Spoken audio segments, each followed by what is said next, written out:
संबंधित मैं ये टॉपिक पढ़ा रही थी। इसमें पहले मैंने आपको बताया था कि वाक्य किसे कहते हैं। तो वाक्य पहले एक बार फिर से रिवीजन करते हैं कि वाक्य हम कहते हैं कि सार्थक शब्दों के समूह को ही वाक्य कहते हैं, अर्थात शब्दों का ऐसा समूह जिसका अपना कोई अर्थ हो, उसी को हम वाक्य कहते हैं।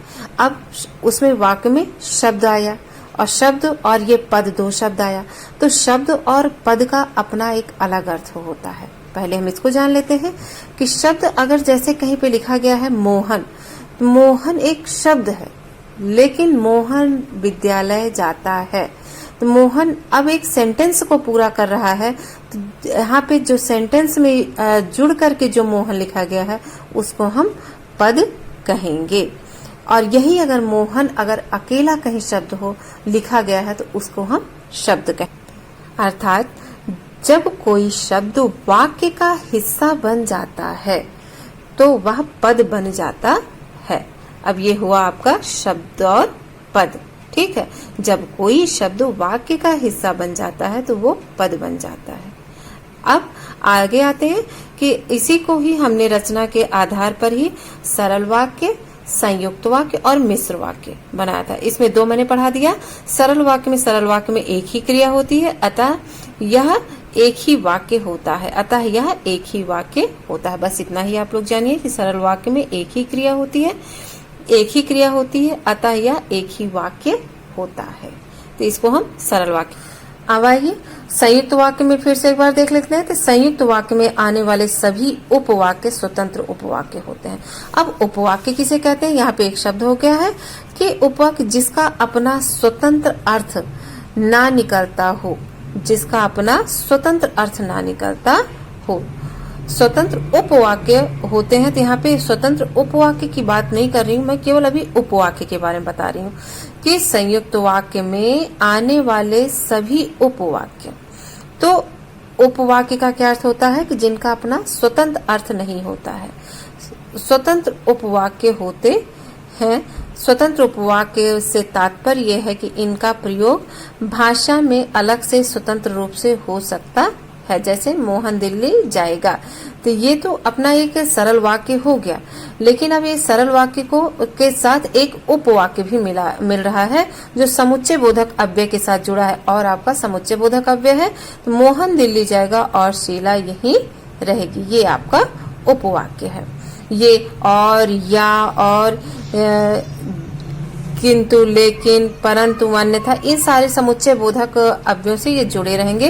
इन्हीं को हम उपवाक्य बोलेंगे, क्योंकि ये किसी से जुड़कर ही अपना अर्थ निकालेंगे। और स्वतंत्र उपवाक्य क्यों कहा गया है? क्योंकि इनका प्रयोग भाषा में अलग से स्वतंत्र रूप से हो सकता है। भाषा में जैसे और शीला यहीं रहेगी, तो इसका स्वतंत्र रूप से इसका भाषा में इसका प्रयोग हो रहा है और शीला यहीं रहेगी, लेकिन ये कहीं से किसी अपना एक अर्थ नहीं दे रहा है। ये मोहन दिल्ली जाएगा, इससे जुड़ करके ही इसका अर्थ निकल रहा है, इसलिए ये उपवाक्य माना गया है। अब आइए तीसरा आपका है मिश्र वाक्य।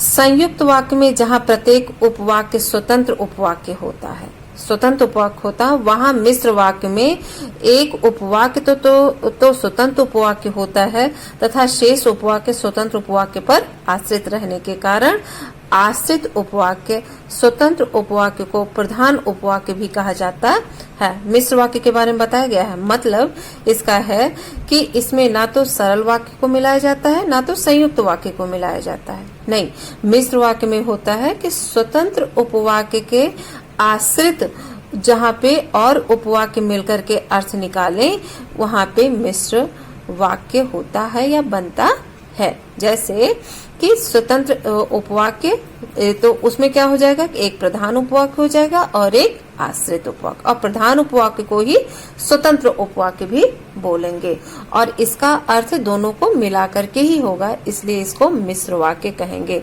मैं उस लड़की से मिला था, आश्रित उपवाक्य जिसकी किताब खो गई थी।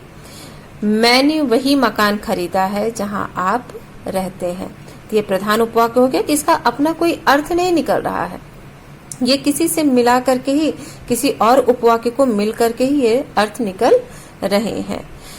और पिताजी मुझसे कहा कि वे बहुत बीमार हैं। ये आपका प्रधान उपवाक्य और ये इसके आश्रित उपवाक्य। पिताजी ने मुझसे कहा, तो ये पिताजी ने मुझसे कहा, ये प्रधान उपवाक्य। अब इससे आश्रित उपवाक्य क्या है कि वे बहुत बीमार हैं। अब आश्रित उपवाक्य की पहचान देख लीजिए कि जहां, जिसकी, और अब देखिए मिश्र वाक्य, उपवाक्य प्रायः, की, जो, जहां, जब, तब, तो, अगर, तो आदि समुच्चय बोधक अव्ययों से जुड़े रहते हैं। मिश्र वाक्यों में आश्रित उपवाक्य वाक्य के आरंभ, मध्य तथा अंत तीनों ही स्थानों पर आ सकते हैं। जैसे अब आश्रित उपवाक्य, जो लड़का यहाँ आया था वह बहुत बीमार था।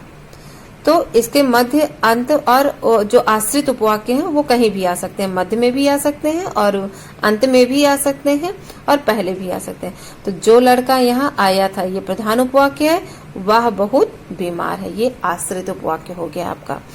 वह लड़का जो कल यहाँ आया था बहुत बीमार है, तो जो कल यहाँ आया था वह लड़का बहुत बीमार है, ये आपका मुख्य हो गया और ये सेंटेंस आपके आश्रित उपवाक्य हो गए।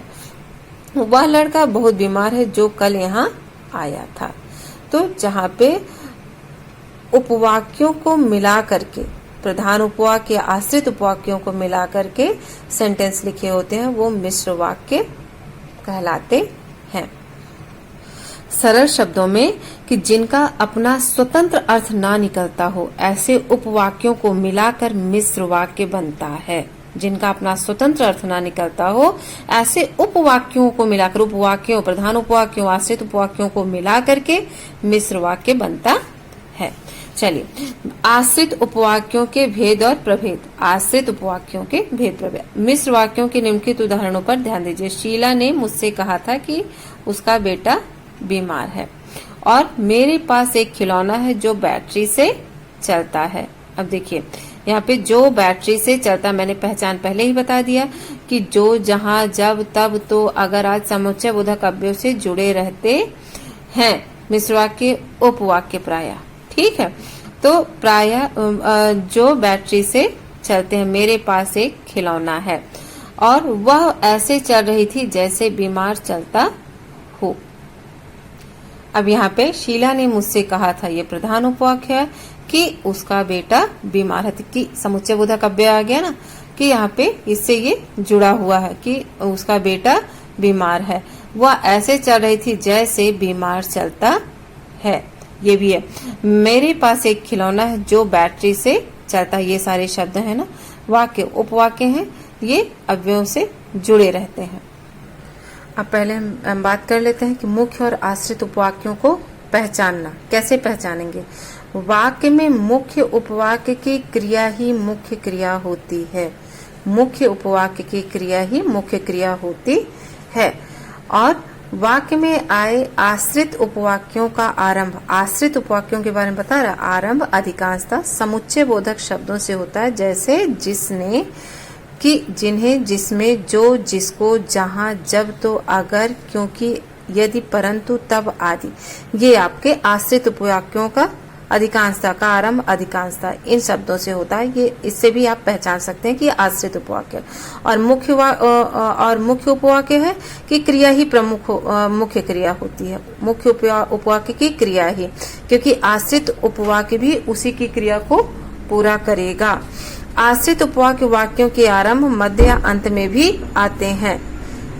ठीक है, आश्रित उपवाक्य वाक्यों के आरंभ, मध्य और अंत में भी आते हैं। अब तीन पहचान बता दिया कि मुख्य वाक्य, मुख्य उपवाक्य और आश्रित उपवाक्य कैसे पहचानेंगे। मुख्य वाक्य की क्रिया ही मुख्य क्रिया होती है और वाक्य में आए हुए आश्रित उपवाक्यों का आरंभ इन शब्दों से होता है। तीसरा है आश्रित उपवाक्य वाक्यों के आरंभ, मध्य और अंत में भी आते। अब हम लोग पढ़ रहे थे कि आश्रित उपवाक्यों के भेद प्रभेद क्या होते हैं। ठीक है, अब आइए संज्ञा उपवाक्य। पहला भेद है आश्रित उपवाक्यों के कि संज्ञा उपवाक्य। वाक्य क में का ये है आपका रंगीन, गौड़ या आश्रित उपवाक्य। रंगीन, जो रंगीन है, कुछ कहा, तो रंगीन, गौड़ या आश्रित उपवाक्य वाक्य में आए हुए संज्ञा पदबंध को स्थानापन्न कर सकते हैं, अर्थात परिवर्तित कर सकते हैं। अब यहाँ पे है संज्ञा पदबंध। तो संज्ञा का मतलब आप लोग जान ही रहे हैं, और पदबंध किसे कहते हैं पहले इसको समझ लेते हैं कि पद पहले मैंने पद पहले ही आपको बता दिया कि जब कोई शब्द वाक्य का हिस्सा बन करके आता है, बन जाता है, तो वो पद बन जाता है। जब कोई शब्द वाक्य का हिस्सा बन जाता है तो वो पद कहलाता है, वो पद कहलाता है। अब पदबंध किसे कहते हैं? पदबंध जब कई पद मिलकर के व्याकरणिक इकाई का काम करते हैं तो उसे पदबंध कहते हैं। मतलब पदबंध का मतलब है कि अयोध्या नरेश के पुत्र राम ने रावण को मारा। अगर देखा जाए तो रावण को मारने का काम तो राम ने ही किया है। तो अयोध्या नरेश के पुत्र राम ने क्यों कहा गया है? तो राम के पहले लगे हुए ये पद राम के बारे में ही बता रहे हैं। अगर राम संज्ञा है तो अयोध्या नरेश के पुत्र भी संज्ञा में ही आएगा। तो अब राम अकेला नहीं है, राम पद अकेला नहीं है। अब इसके साथ ये सारे पद, 4 पद मिल गए। अयोध्या नरेश के पुत्र राम ने, तो इसके साथ ये और भी पद मिल गए, तो इसको मिला करके राम तक ये पदबंध कहा जाएगा। ये ग्रुप पदबंध बन जाता है। अर्थात राम अकेला नहीं रहा, उसके साथ में सारे पद मिलकर एक पद का बन गए, पद का ग्रुप बना दिए। अब इन्हीं पदों के ग्रुप को ही पदबंध कहेंगे। ठीक है, अब ये समझ में आ गया होगा आपको कि पद किसे कहेंगे कि जब कोई शब्द वाक्य का हिस्सा बन जाता है तो उसको पद कहते हैं। और पदबंध किसे कहेंगे?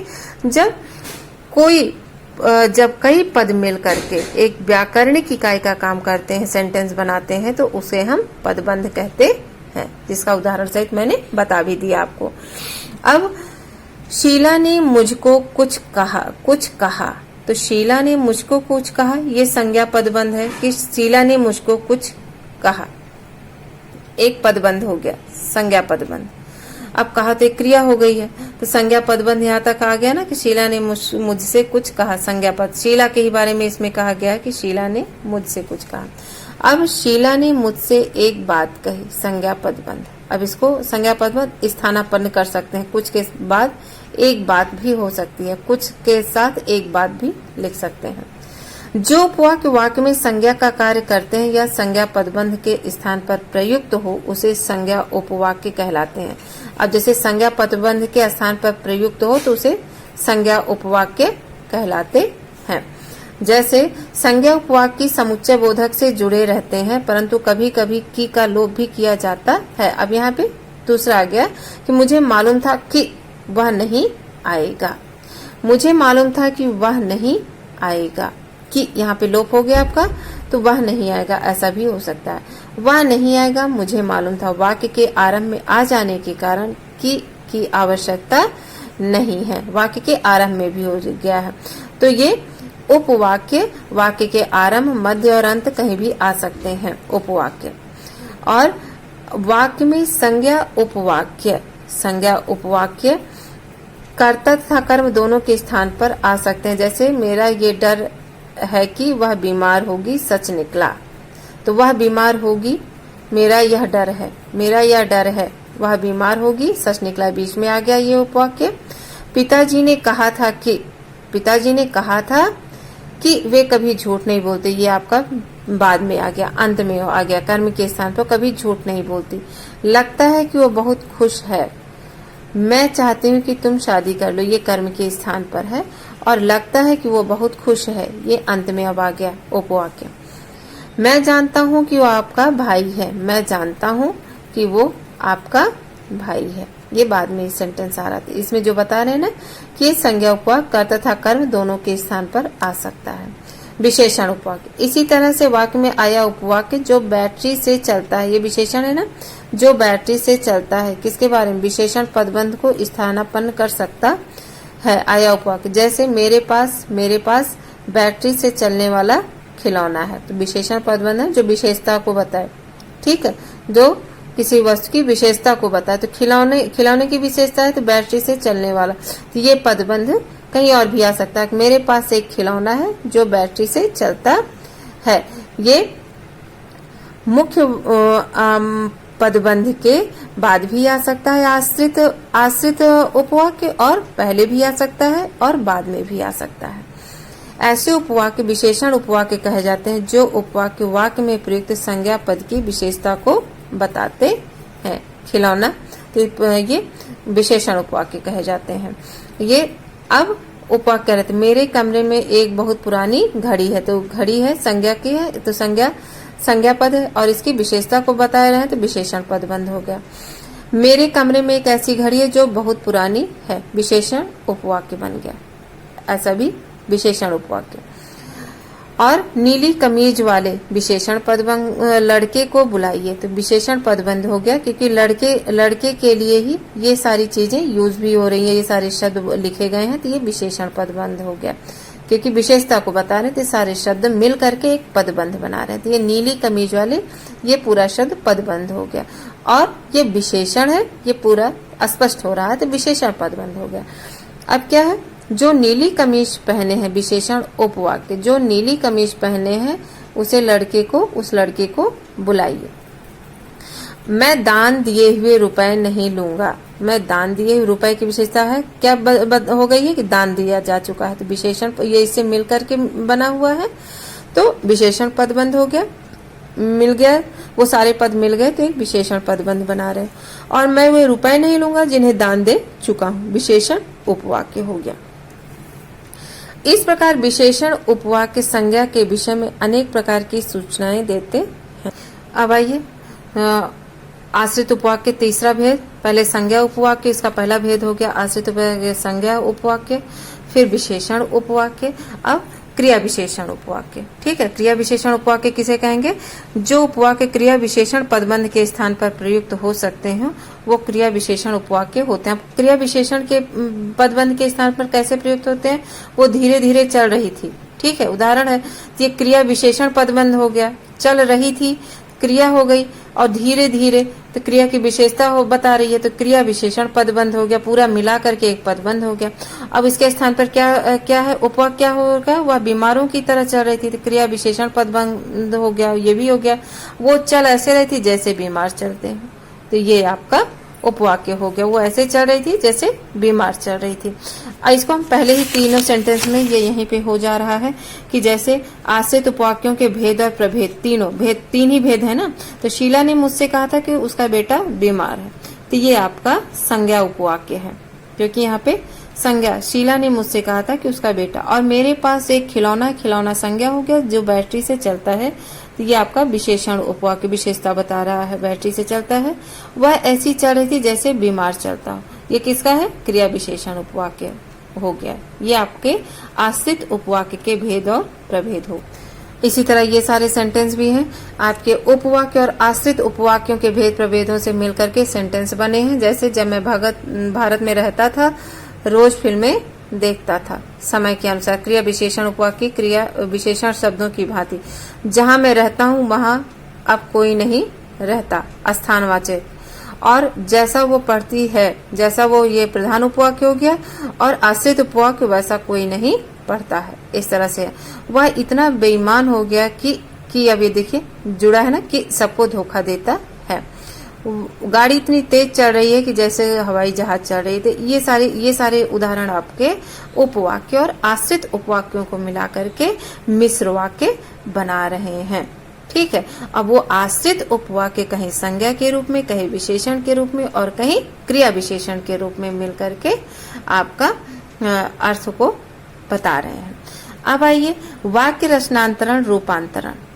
अब क्या है कि वाक्य रचनांतरण के अंतर्गत किसी एक वाक्य को दूसरे प्रकार के वाक्य में परिवर्तित किया जाता है। कैसे, सरल वाक्य, आज सुबह उठकर उसने दूध पिया, तो आज वह सुबह उठा और उसने दूध पिया, तो संयुक्त वाक्य, जैसे मैंने पहले ही बताया था कि समुच्चय बोधक अव्यय से ये जुड़ा रहेगा, ये संयुक्त वाक्य। एक, आज वह सुबह उठा और उसने दूध पिया, ये आपका संयुक्त वाक्य हो गया। और देखिए सरल वाक्य, झूठ बोलने वालों को कोई प्यार नहीं करता, झूठ बोलने वालों को कोई प्यार नहीं करता। तो अब मिश्र वाक्य में जो झूठ बोलते हैं, जो से शुरू किया, जो झूठ बोलते हैं उन्हें कोई प्यार नहीं करता, ये आपका मिश्र वाक्य हो गया। सरल वाक्य को संयुक्त अथवा मिश्र वाक्य में या संयुक्त वाक्य को मिश्र अथवा सरल वाक्य में अथवा मिश्र वाक्य सरल वाक्य में बदलना स्तरीय रूपांतरण या रचनांतरण कहलाता है। रूपांतरण या रचनांतरण, इस प्रकार रूपांतरण की प्रक्रिया में प्रायः समापिका क्रिया को असमापिका कृदंत।